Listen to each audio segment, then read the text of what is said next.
Le deuil et le recueillement leur est encore aux questions dans la capitale nigérienne.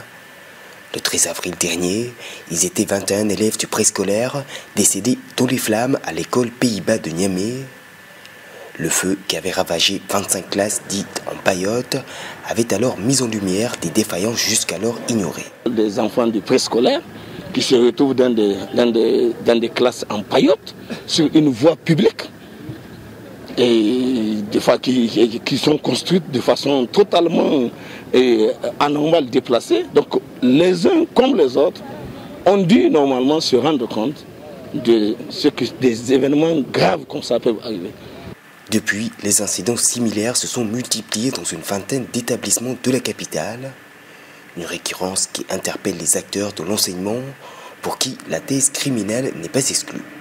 Au vu de l'enchaînement de ces incendies, nous sommes obligés d'être portés à croire que ce n'est plus des trucs structurels. Ce n'est pas structurel, c'est à option criminelle. Et si une enquête est encore en cours pour situer les responsabilités, les classes en paillotes semblent quant à elles d'ores et déjà pointées du doigt.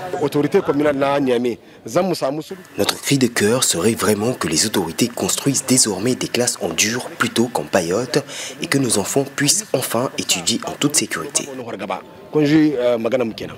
En 72 heures, on a eu cette série d'incendies. Et je pense que ce qui vient de se passer doit interpeller tout un chacun.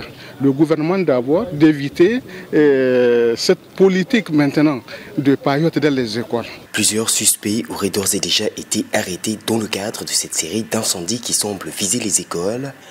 Les autorités ont quant à elles annoncé le retrait prochain des classes en paillotes des établissements scolaires.